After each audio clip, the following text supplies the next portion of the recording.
Damauli FM 94.2 मेगाहर्जको प्रस्तुति यो हो दमौली संवाद कार्यक्रम। दमौली संवाद कार्यक्रममा आज हामीसँग हुनुहुन्छ हाम्रो अतिथि प्रदेश जनस्वास्थ्य कार्यालय तनहुँका प्रमुख अमर दवाडी। यहाँलाई स्वागत छ दमौली संवाद कार्यक्रममा। हजुर धन्यवाद। आराम हुनुहुन्छ सर? हजुर ठीक छ एकदम। अब यो विश्व क्षयरोग दिवस चैत 10 गते परेको छ। हजुर। र यहाँको तयारी कस्तो भइरहेको छ? यो 24 मार्चको दिनमा जुन चाहिँ डाक्टर रोबर्ट कचले यो माइकोब्याक्टेरियम ट्युबरक्लोसिस नामको कीटाणुबाट टिबी रोग लाग्छ भनेर जुन पत्ता लगाउनु भएको, उहाँकै सम्झना स्वरूप चाहिँ विश्वभरि नै क्षयरोग दिवस मनाउने सन्दर्भ हुन्छ। यो वर्षको नारा चाहिँ हो हामी क्षयरोग अन्त्य गर्छौँ, राष्ट्रिय अभियान हाम्रो योगदान भन्ने नारा छ। सो अभियान अन्तर्गतै रहेर विश्वभरि नै र हाम्रो देशमा पनि हरेक स्थानीय तह, जिल्ला, प्रदेश हुँदै सङ्घीय तहमा नै यो कार्यक्रमहरू सञ्चालनको चरणमा छ। हाम्रो जिल्लाले पनि, हाम्रा स्थानीय तहहरूले, हाम्रो स्वास्थ्य संस्थाहरूले र जिल्ला स्वयं जिल्लाको जनस्वास्थ्य कार्यालयले पनि विभिन्न कार्यक्रमहरू सञ्चालन गरेर यो कार्यक्रम हामी सञ्चालन गरेर मनाउँदैछौँ। हो हामी क्षयरोग अन्त्य गर्छौँ भन्ने नाराको सार चाहिँ के होला सर? अब क्षयरोगलाई विश्वव्यापी जुन महामारी छ, विश्वव्यापी रूपमा जुन समस्या छ, विशेष गरेर चाहिँ यसको समस्या low end middle income country भन्छौँ होइन, अल्प विकसित र कम विकसित राष्ट्रहरूमा छ र विकसित राष्ट्रहरूमा पनि यसको असर छ। ती सबै कुराहरूलाई, यसको महामारीलाई अन्त्य गर्नको लागि चाहिँ पहिला हामीले विश्व स्वास्थ्य सङ्गठनले स्टप टिबी स्ट्राटेजी भन्ने थियो, जसले चाहिँ हामीले क्षयरोगलाई रोक्ने भन्ने रणनीति थियो भने अहिले चाहिँ यो सन् 2015 देखि यता चाहिँ विश्व स्वास्थ्य सङ्गठनले इन टिबी स्ट्राटेजी भन्छ, क्षयरोगलाई अन्त्य गर्ने नै रणनीति छ, जस अन्तर्गत यो सहस्राब्दी विकास लक्ष्य अनि यो विश्व स्वास्थ्य सङ्गठनले लिएको लक्ष्य अनुरूप नै यो इन टिबी स्ट्राटेजी हामी चाहिँ क्षयरोगको अन्त्य गर्ने नै यसको अन्तिम लक्ष्य भएको हुनाले यसलाई हामी चाहिँ क्षयरोगको अन्त्य गर्छौँ भनेर नारा चाहिँ हरेक वर्ष नै यो नारा राख्ने गरेको छ। यो विश्व स्वास्थ्य जस्तै सरले भन्नुभयो यो चाहिँ विशेष गरेर यो अलिकति गरिब समुदायहरूलाई यसले अलि बढी आक्रमण गर्छ भन्ने कुरा गर्नुभयो। हजुर। जस्तै यसको चाहिँ अवस्था चाहिँ के हो? अब त्यो भनिराख्दाखेरि कुनै वर्ग, कुनै व्यक्तिलाई ब्लेम लाउन खोजेको कुरा त होइन, तर पनि यसको रोगको प्रकृतिलाई हामीले हेर्नुपर्ने हुन्छ। यो चाहिँ एउटा एक प्रकारको ब्याक्टेरिया जसलाई हामी माइकोब्याक्टेरियम ट्युबरक्लोसिस नामक सूक्ष्म कीटाणु जुन ब्याक्टेरियाको कारणले लाग्छ, यो चाहिँ विशेष गरेर सास प्रश्वासको माध्यमबाट, खोक्दा हाछ्यौँ गर्दाखेरि चाहिँ सास प्रश्वासको माध्यमबाट एक व्यक्तिदेखि अर्को व्यक्तिमा यो रोगको प्रसारण सर्ने गर्छ। अब विशेष गरेर जसको पोषण अवस्था कमजोर छ, जो चाहिँ दीर्घ रोगीहरू हुनुहुन्छ होइन, जसको रोग प्रतिरोधात्मक क्षमता कमजोर छ, जसको घरमा बसाइ एकदम कन्जेस्टेड होइन, एउटै कोठामा एउटै एरियामा धेरै व्यक्तिहरू बस्नुपर्ने हुन्छ, जहाँ चाहिँ विशेष गरेर चाहिँ अब बसाइसराइ गरेका जनसङ्ख्याहरू हुन्छन् होइन, ती जनसङ्ख्याहरूमा बढी हुने कारणले गर्दा धनीको तुलनामा गरिबीमा चाहिँ बढी हुन्छ भनेर यो कहिलेकाहीँ चाहिँ यो लिट्रेचरहरूमा चाहिँ डिजिज अफ पोभर्टी, गरिबीको रोग भन्ने पनि गरिन्छ। तथापि एकदम सम्भ्रान्त वर्गका व्यक्तिहरूलाई पनि यो रोग लागेर उहाँहरू पनि उपचारमा आइरहनु भएको र उहाँहरू उपचार गरेर निको हुनुभएको पनि छ। भनेपछि टिबीको लागि यो ब्यालेन्स डाइट, सन्तुलित भोजन चाहिँ अति आवश्यक रहेको रहेछ। हरेक रोगको लागि सन्तुलित भोजन उत्तिकै महत्त्वपूर्ण छ होइन, अझै यसको लागि बढी महत्त्वपूर्ण किन छ भन्ने कुरा चाहिँ तथ्यगत कुरा पनि छ। अब अहिले नेपालको परिप्रेक्ष्यमा हेर्ने हो भने लगभग हामी आधी जनसङ्ख्या चाहिँ टिबीका कीटाणु फोक्सोमा छन्, जुन सुसुप्त अवस्थामा, हामी अङ्ग्रेजीमा यसलाई डोर्मेन्ट स्टेज भन्छौँ होइन, सुसुप्त अवस्थामा एकदम निदाएर चाहिँ जुन अघि एक व्यक्तिबाट अर्को व्यक्तिमा खोक्दा हाछ्यौँ गर्दा जुन फोक्सोमा गएर कीटाणुहरू बसिरहेको अवस्था हुन्छ, जब उसको रोग प्रतिरोधात्मक क्षमता विभिन्न कारणले कमजोर हुन्छ, विशेष गरेर पोषणको अवस्था, एचआइभी सङ्क्रमण, अनि यो मधुमेह जुन हामी डायबिटिज भन्छौँ त्यो रोग लगायत अरू जति पनि क्यान्सर लगायत अरू जति पनि शरीरको रोगसँग प्रतिरोधात्मक क्षमता कमजोर हुने समस्याहरू आउँछ, अरू बुढ्यौलीका समस्याहरू हुन सक्छन्।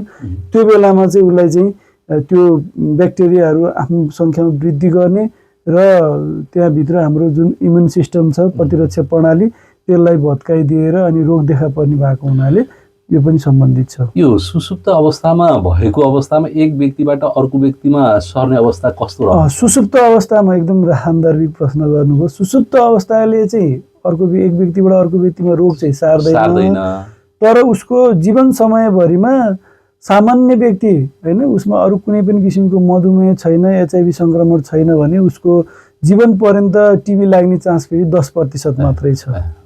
तर उसलाई फेरि मधुमेह पनि भएको छ हैन, जुन हामी डायबिटिज भन्छौँ, यतापट्टि गएर एचआइभी पनि भएको छ भने त्यो चाहिँ 10 गुणादेखि 18 गुणासम्म जुन टिबी हुन्छ नि हैन, क्षयरोग हुने, संक्रमण हुने, क्षयरोग लाग्ने दर चाहिँ त्यतिको दरले चाहिँ बढेर जान्छ। भनेपछि सुसुप्त अवस्थामा बस्छ, अनुकूलित वातावरण शरीरमा भएपछि अनि बाहिर देखा पर्न सक्छ। भनेपछि अहिले क्षयरोगको अवस्था तराउमा चाहिँ कस्तो छ? अब नेपालमा सन् 2019 मा यो टिबीको प्रिभ्यालेन्स सर्वे भनेर गर्यो नेपाल सरकारले विश्व स्वास्थ्य सङ्गठनको सहयोगमा। त्यो सर्वेको तथ्याङ्क अनुसार चाहिँ प्रति लाख जनसङ्ख्यामा 227 जना, जुन चाहिँ उच्च सङ्ख्या हो हैन, 227 जना चाहिँ टिबीको बिरामी हुनुपर्छ भनेर चाहिँ अनुमानित गरेका छौँ। हामीले त्यसलाई नै टार्गेट बनाएर काम गर्छौँ, जस अन्तर्गत रहेर हाम्रो जनसङ्ख्यालाई हेर्ने हो भने लगभग 700 को हाराहारीमा वर्षेनी टिबीको सङ्ख्या हुनुपर्ने हो हाम्रो जिल्लामा, त्यति बिरामी उपचारमा आउनुपर्ने हो। तर अघिल्लो वर्षको तथ्याङ्क हेर्नुहुन्छ भने 318 जना, त्योभन्दा अगाडि पनि 325 जनाको हाराहारीमा चाहिँ बिरामी उपचारमा हामी कहाँ उपचारमा हुनुहुन्छ। त्यही सङ्ख्यालाई नै आधार मान्ने हो भने पनि अझै पनि 387 जना बिरामी चाहिँ समुदायमा हुनुहुन्छ हैन, उहाँहरू रोगी हुनुहुन्छ तर हामीले पत्ता लगाउन सकेका छैनौँ। यसमा दुईटा कुरा हुन्छ, हामी पनि पुग्न सकेका छैनौँ होला, उहाँहरू पनि हामी कहाँ आउन सक्नु भएको छैन, भनेको 2 जनाको हाम्रो मिलन भएको छैन हैन। अब 387 जना, लगभग आधीभन्दा बढी नै बिरामी चाहिँ समुदायमै हुनुहुन्छ, उहाँहरू लक्षण चिन्है लिएर बस्नु भएको छ। जस्तै यो सामाजिक विभेद वा लाजका कारण उपचारमा ढिलाइ हुने समस्या छ भनिन्छ। हजुर, यो अहिले चाहिँ सरले भने जस्तै समुदायमा हुनुहुन्छ तर हामीसँग आइपुग्नु भएको छैन अथवा हामी उहाँ पुग्न सकेका छैनौँ भन्नुभयो नि, त्यही अवस्था हो? यो सामाजिक विभेद पनि हो, अनि कतिपय अवस्थामा यसमा दुईटा कुरा लाग्छ मलाई चाहिँ हैन। कतिले चाहिँ यो रोगको बारेमा एकदमै कम थाहा पाएर पनि त्यस्तो भएको अवस्था छ, कतिपय अवस्थामा थाहा त भएको तर इग्नोरेन्स के, यसमा लापरवाही गरेको, उसले चाहिँ हेलचक्राइ गरेको अवस्था पनि छ। अनि कतिपय अवस्थामा के छ भने मलाई टिबी भयो भने म चाहिँ अहिले हामी भनौँ न सामान्य मलाई चाहिँ डायबिटिज भयो भने चिया पसलमा बस्दा मलाई खुलेर भन्छु सुगर फ्री चाहिँ चिया दिनुहोस् भन्छु, तर टिबी भएको बिरामीले मैले टिबीको औषधि खाँदैछु भन्ने सक्ने अवस्था छैन नि त। अझै पनि औषधि खानै लुकेर खाने अवस्था पनि अझै पनि केही सङ्ख्यामा छन् भनिसके पछाडि सामाजिक विभेदले पनि त्यहाँ केही न केही असर चाहिँ गरिराखेकै छ। अहिलेको अवस्थामा यो क्षयरोगको बिरामीहरूको सङ्ख्या बढ्दो हो कि घट्दो हो? अब हुनुपर्ने चाहिँ घट्दो क्रममै हुनुपर्ने हो होइन त। हाम्रो जुन अनुमानित गरेछ, जुन प्रिभ्यालेन्स सर्वेको अनुमान अनुसार पनि 227 प्रति लाख हुनुपर्ने हो।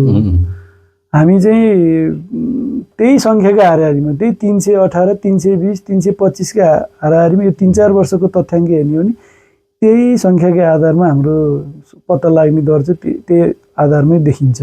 हजुर, जस्तै यो क्षयरोग सर्नुका कारणहरू के हुन् र कस्ता व्यक्तिहरूलाई बढी जोखिम हुने गर्दछ?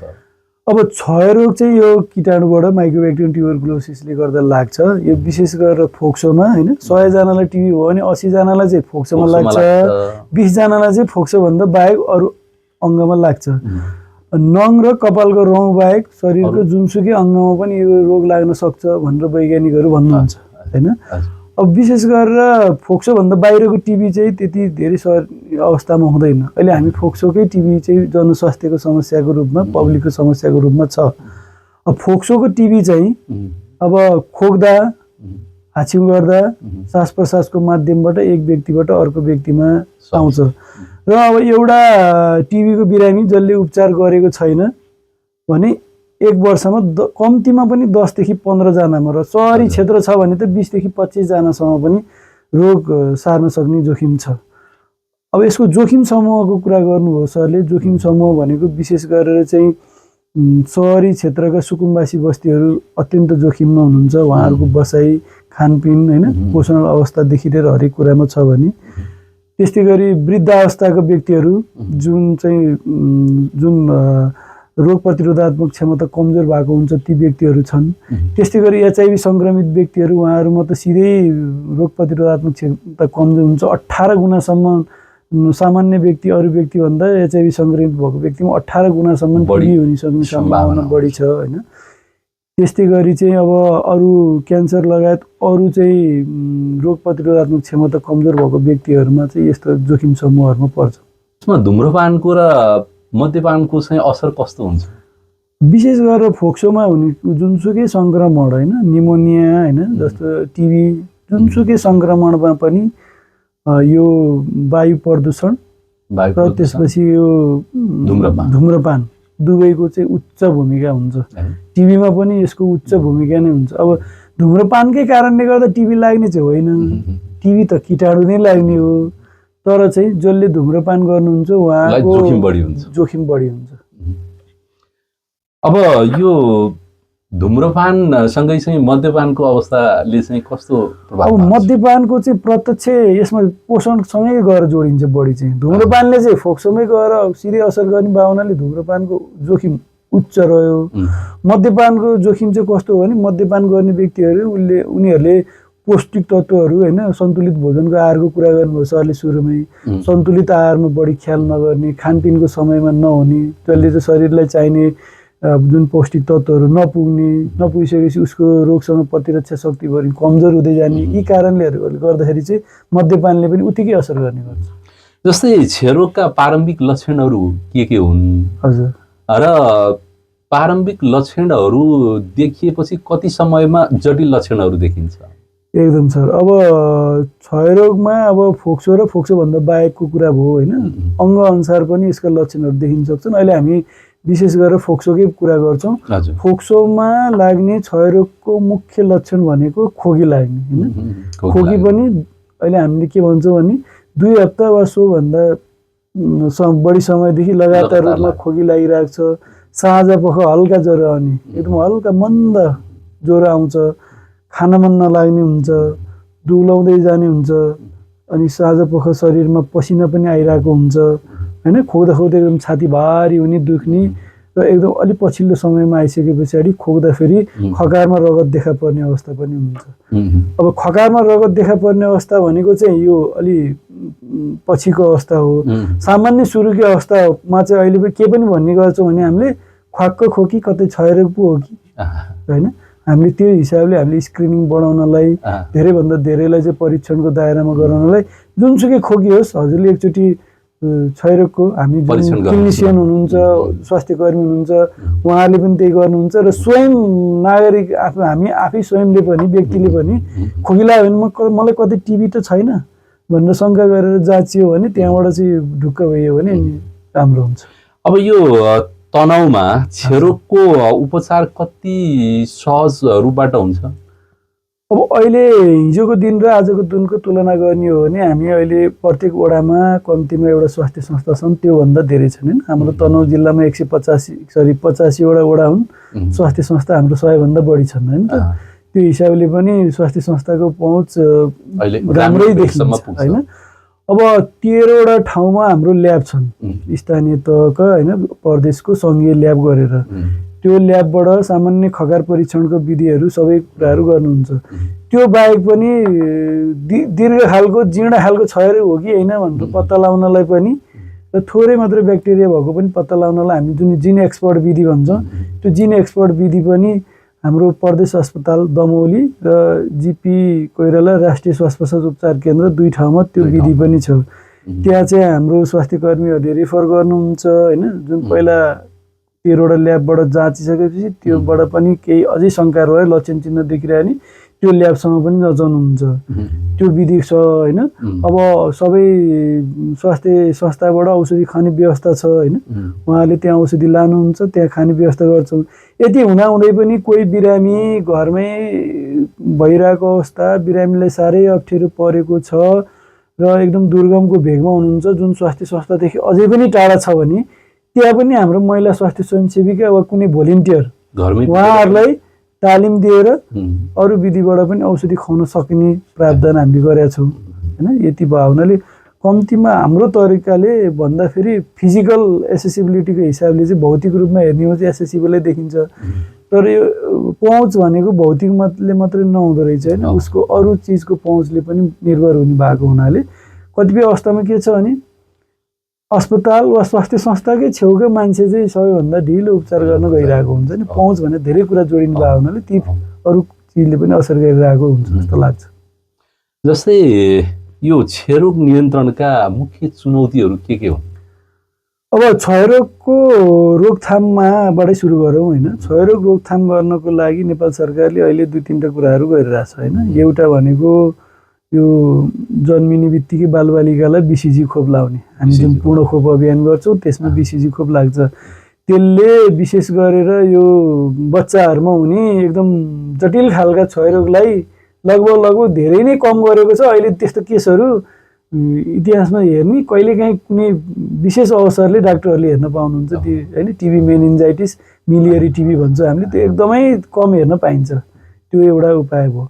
अर्को उपाय भनेको टिबी जतिसक्यो छिटो पत्ता लगाउने, 6 महिना उपचार छ जुन हाम्रो होइन, कम्तीमा 6 महिना, त्यो 6 महिना उपचार गर्ने त्यो विधि नै यसको चाहिँ अति उत्तम विधि नै यही विधि हो। यही विधिमा चाहिँ हामीले जोड दिने हो होइन। जस्तै अब यो औषधि सुरु गरेपछि बिचमा छोड्ने को संख्या बढी छ, यो छोड्न हुँदैन भन्ने कुरा छ नि, यहाँले के भन्नुहुन्छ? अब चुनौतीकै कुराहरू गरिराख्दाखेरि चाहिँ मैले त्यसमै जोड्न चाहेँ हजुरलाई। अब अहिले मुख्य चुनौती भनेकै सरकारको होइन समग्र कार्यक्रमकै हेर्ने हो भने चाहिँ जुन 227 प्रति लाख जनसङ्ख्याको हेर्ने हो पनि हाम्रो जिल्लाको केस हेर्ने हो भने 700 बिरामी पत्ता लगाउनु पर्ने हो हामीले। पत्ता लागेको त हाम्रो 318 जना मात्रै छ। 387 जना त अहिले पनि समुदायमा हुनुहुन्छ। देशभरिको कुरा हेर्ने हो भने करिब 70,000 जना चाहिँ टिबीका बिरामीहरू हुनुहुन्छ होइन, अनुमानित छ, जसमध्ये 40,000 मात्रै पत्ता लाग्छौँ। लगभग 30,000को हाराहारी मात्रै बिरामी समुदायमा हुनुहुन्छ।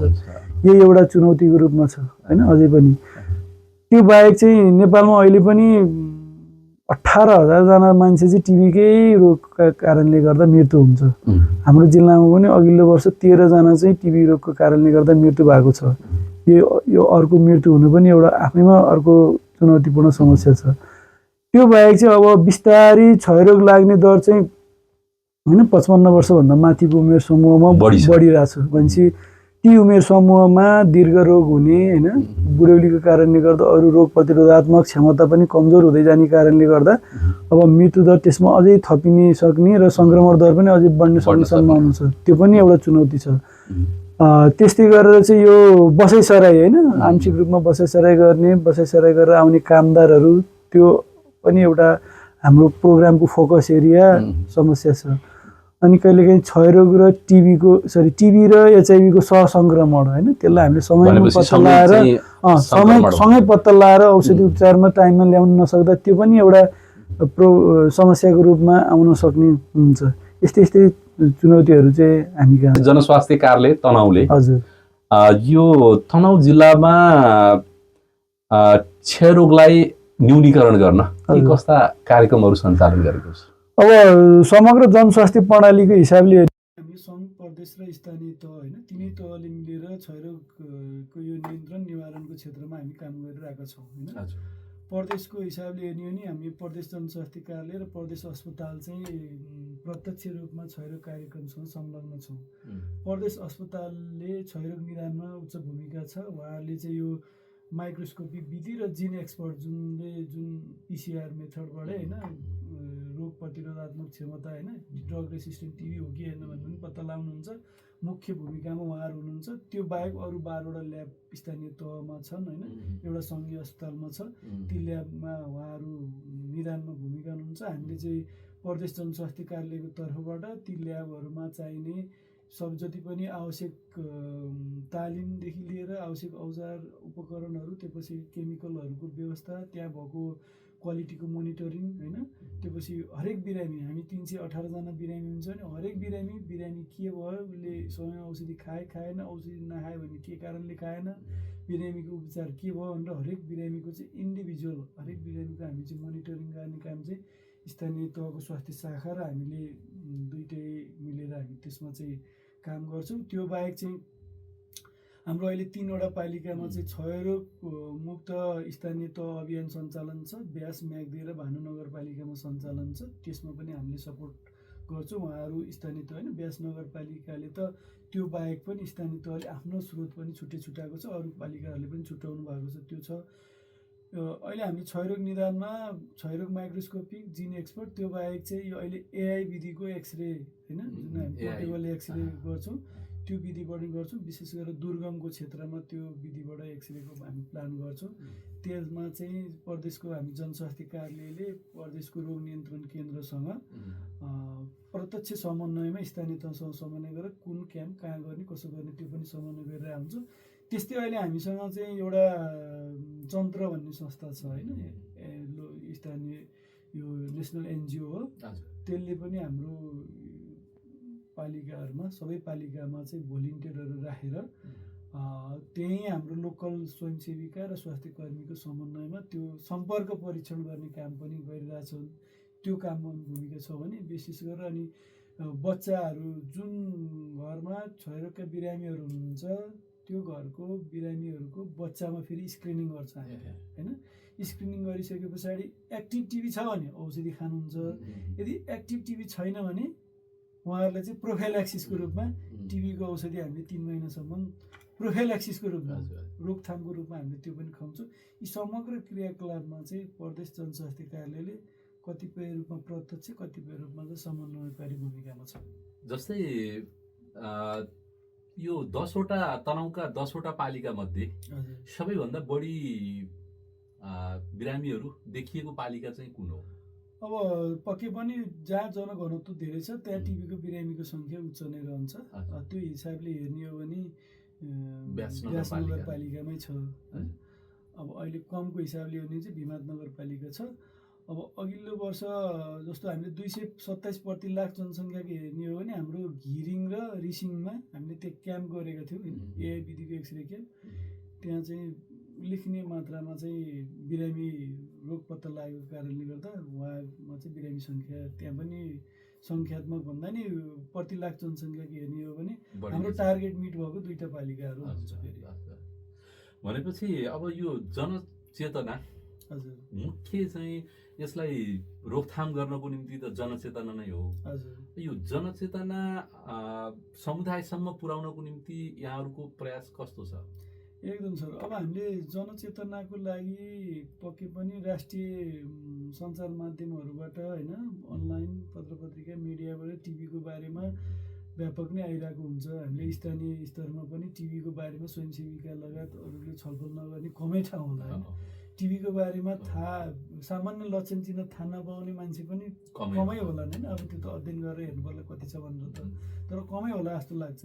त्यति हुँदाहुँदै पनि गर्नुपर्ने के हो त भन्दाखेरि जुन हामीले जोखिम समूह हो, जोखिम समूहमा चाहिँ हामी पुग्ने होइन। जोखिम समूहमा त्यहाँ भएका हाम्रो वडा अध्यक्षज्यूहरू, जुन अरू समाजमा अरू लब्ध प्रतिष्ठित व्यक्तिहरू हुनुहुन्छ वा सामान्य नागरिक नै हुनुहुन्छ, उहाँहरूको समेत सहभागितामा चाहिँ सक्रिय विधिबाट खोज पडताल गर्ने कार्यक्रम नै हो होइन। त्यो जुनसुकै विधि होस्, हामीले कहिलेकाहीँ के हुन्छ एआई विधिकै एक्सरे मात्र कुर्दाखेरि पनि धेरै ढिलो हुनसक्छ। यो लेटेस्ट टेक्नोलोजी हो, एआई लेटेस्ट टेक्नोलोजी हो, हामीले 1 वर्षदेखि गरिरहेछौँ। त्यो टेक्नोलोजी गर्नको लागि फेरि स्रोत हामीसँग कम हुन्छ होइन। एउटैमा प्रदेशभरिमा एउटा मेसिन छ, उसले यत्रो सबै पालिकामा पुग्नु पर्ने हुन्छ होइन। त्यो सबै हामीले सबै ठाउँ पुग्न नि गाह्रो हुन्छ। कम्तीमा पनि हाम्रो प्रयास चाहिँ प्रत्येक पालिकामा एक ठाउँ न एक ठाउँ जोखिम समूह पहिचान गरेर कम्तीमा एक ठाउँ पुग्ने लक्ष्य चाहिँ वर्षमा हामीले राखेका छौँ। यो वर्ष पनि हामीले कम्तीमा एउटा पालिकाको एउटा उच्च जोखिम स्थानमा जाने गरेर चाहिँ हामीले पटक पटक चाहिँ समन्वय गर्ने काम, घचघचाउने काम चाहिँ गरिरहेछौँ। जस्तै क्षयरोग दिवस को अवसरमा हजुर त्यस्ता ठ्याक्कै भन्नुपर्दा के कार्यक्रमहरू यहाँले राख्नु भएको छ? क्षयरोग दिवस को सन्दर्भमा अब स्थानीय तहले स्वास्थ्य संस्थाले आफ्नो तरिकाले काम पनि गरिराख्नु भएको छ होइन, उहाँहरू आफ्नो लोकल लेभलमा गरिरहनु भएको छ। स्थानीय तहले पनि जस्तो ब्यास नगरपालिकाले नै भोलि बिरामी सहितको भेटघाट कार्यक्रमहरू उहाँहरूलाई इम्पावर गर्ने, जनचेतना फैलाउने, उहाँको परिवार सदस्यहरूलाई पनि अझै मोटिभेसन गर्ने होइन, यो सामाजिक भेदभावलाई अझै कम गर्नको हिसाबले उहाँले कार्यक्रम गर्दै हुनुहुन्छ। हामी प्रदेश जनस्वास्थ्य कार्यालयले पनि अब जन्त्र लगायतको संस्थाहरूसँग र त्यही स्थानीय तहसँगकै समन्वयमा पनि अब आज 9 गते नै हामीले पत्रकारसँगको छलफल भेटघाट कार्यक्रम गऱ्यौँ। यसले चाहिँ छिटो धेरै मान्छेसँग सुसूचित होस् भन्ने हाम्रो उद्देश्य हो होइन, म्यासेज छिटो धेरै जाओस् भन्ने उद्देश्यले हो।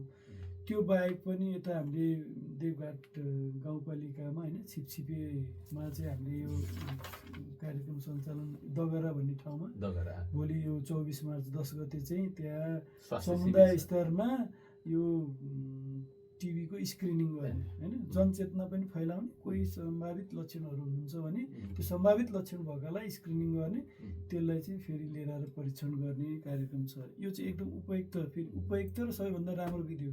हेर्दा समाजमा के चलन छ भने आउनुभयो त खकाएर लिएर जानु हो भन्ने सामान्य तरिकाले पनि सोच्नुहुन्छ कहिले। खकार भन्ने सामान्य होइन टिबीको लागि, सबैभन्दा गोल्डन चिजै खकार हो। खकारले नै टिबी छ छैन पत्ता लगाइन्छ, त्यही भएर गोल्डन चिज भयो नि त। त्यस कारणले गर्दा सबैले जो पनि हाम्रो भोलिन्टियर आउनुहुन्छ, स्वास्थ्य कर्मीले आग्रह गर्नुहुन्छ, सहर्ष रूपमा स्वीकार गरेर त्यो समुदायमा सम्भावित लक्षण चिन्ह छ भने त्यो दिनको लागि आग्रह गर्छु। त्यस्तै म्याग्देमा हामीले जोखिम समूह, हामी इट्टा भट्टीमा काम गर्ने जहाँ चाहिँ माइग्रेन्ट वर्करहरू होइन, अब त्यहाँ चाहिँ टाढाबाट अरू ठाउँबाट पनि आउनुहुन्छ, त्यहीँको स्थानीय पनि कम्ती नै हुनु होला। अब उहाँहरू पनि उहाँको बसाइदेखि लिएर सबै कुरा जोखिममै भएको हुनाले हामीले त्यो इट्टा भट्टीमा पनि स्क्रिनिङ गर्ने काम गर्छौँ। अहिले यो चाहिँ एकदम रिप्रेजेन्टेटिभ रूपमा मात्रै हामीले गर्न लागु हो। यो बाहेक पनि हामीले जेलमा होइन, त्यस्तै गरी अलि स्लम बस्तीहरूमा होइन, अनि जुन हामीले जोखिम छ भनेको छौँ, समय समयमा नियमित कामको रूपमा नै हामीले गरिरहेको हुन्छौँ। अनि अरू बिरामीको परिवार र उसको सम्पर्कमा रहेका व्यक्तिहरूको, छरछिमेकको सम्पर्कमा रहेका व्यक्तिहरूको चाहिँ हामीले नियमित रुटिन काममा नै हामीले चाहिँ सम्पर्क परीक्षण गर्ने। सम्पर्क परीक्षण भनेको खकारे हो है, फेरि खकार परीक्षण र अलिकति उच्च विधिको रूपमा अलिकति हामीले अलिक बढी जोखिम भएको ठाउँमा चाहिँ एक्सरे विधि पनि अहिले हालसालै अप्नाइरहेको छौँ। अन्तमा यहाँले चाहिँ अब यो हाम्रो दमौली संवाद सुनिरहनुभएका श्रोताहरूलाई के भन्न चाहनुहुन्छ? हुन्छ, दमौली संवादलाई त सर्वप्रथम धन्यवाद। यसरी यो समग्र क्षयरोग कार्यक्रमको विषयमा तनहुँ जिल्लाको स्थितिको बारेमा स्वास्थ्यको प्रतिनिधिको हिसाबले केही राख्ने मौका दिनुभयो, यसको लागि धन्यवाद।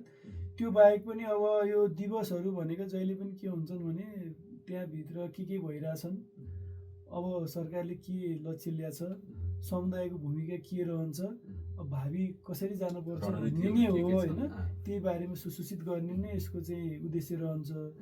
पक्कै पनि अब क्षयरोग एउटा सरुवा रोग हो होइन, यो कीटाणुले गर्दा हुन्छ।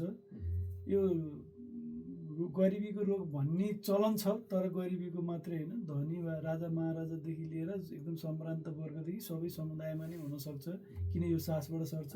तर उच्च जोखिम चाहिँ जसको पोषण कमजोर छ, जो एचआइभी सङ्क्रमित हुनुहुन्छ, जो मधुमेहको बिरामी हुनुहुन्छ होइन, जो वृद्ध अवस्थामा हुनुहुन्छ, ती समूहहरू जोखिम हुनुहुन्छ। त्यस कारणले गर्दा सामान्य अरू केही सम्झिन परेन, ख्वाक्क खोकी क्षयरोग पो हो कि होइन, खोकी लागिहाल्यो भने नि कतै टिबी भयो कि आफूलाई भनेर शङ्का गरेर परीक्षण गर्नलाई हिचकिचाउनु हुँदैन एउटा। अर्को कुरा चाहिँ समुदायमा कसैले टिबीका बिरामी औषधि खाइराख्नु भएको छैन, उहाँलाई सहयोग गर्नु पर्यो। कहिलेकाहीँ हेलचक्राइ गरिरहँदा उसले औषधि खाना लुकाइरहने, त्यसले चाहिँ अरूलाई पनि सार्न सक्छ। त्यो सार्दाखेरि जिउडा खालको क्षयरोग हुनसक्छ। यो छ भने कतिपय अवस्थामा के कस्तो पनि अवस्था छ होइन, हाम्रो जस्तो समुदायमा अझै हामीभन्दा अरू पिछडिएका जिल्लाहरू पनि छन्, गरिबीकै कारणले गर्दा पनि टिबीको औषधि खानलाई अझै पनि समस्या हुन्छ। सरकारले निःशुल्क त उपलब्ध गराएको छ, तर त्यो टिबीको औषधि खाने अवधि जति बेलासम्म उसले काम गर्न सक्दैन त्यति बेलासम्म उसले रोजीरोटीको गाह्रो अवस्था पनि छ। अब यस्तै दिवसको सन्दर्भमा हामी सबै स्वास्थ्य क्षेत्रको तर्फबाट के आग्रह छ भने यदि हजुरहरूको छिमेकमा त्यस्तो बिरामीहरू हुनुहुन्छ भने स्थानीय तहसम्म त्यस्ता बिरामीहरू सम्पर्कमा आउनुभयो भने स्थानीय तहले होइन व्यास नगरपालिका लगायत अरू नगरपालिका गाउँपालिकाहरूले उहाँहरूलाई विभिन्न खाले आय आर्जन लगायत अरू ठाउँमा पनि जोड्ने काम चाहिँ गर्नुभएको छ। तर त्यहाँसम्म जाने त्यहाँसम्म पुर्याइदिने त फेरि हामीहरूले नि पुर्याइदिनु पऱ्यो, स्वास्थ्य कर्मीले पनि पुर्याइदिनु पऱ्यो, कहिलेकाहीँ स्वास्थ्यभन्दा बाहिरको व्यक्तिहरूले पनि त्यहाँसम्म पुर्याइदिने काम गर्नुभयो भने ल म चाहिँ ढुक्कले टिबी रोगबाट म निको भएँ भनेर छाती खोलेर चाहिँ उसले भन्ने अवस्था आयो भने अरू लुकेर रहेको बिरामीहरू पनि सजिलै हाम्रो स्वास्थ्य संस्थासम्म आउने वातावरण चाहिँ यस्ता कार्यक्रमहरूले चाहिँ पुरा होस् भन्ने चाहिँ अपेक्षा हो। धन्यवाद। यहाँ दमौली संवादमा आएर आफ्ना भनाइहरू राखिदिनु भयो, त्यसको लागि दमौली एफएम परिवारको तर्फबाट र मेरो व्यक्ति तर्फबाट यहाँलाई धेरै धेरै धन्यवाद दिन चाहन्छु। हस् त, अहिलेलाई हजुरलाई धेरै धन्यवाद।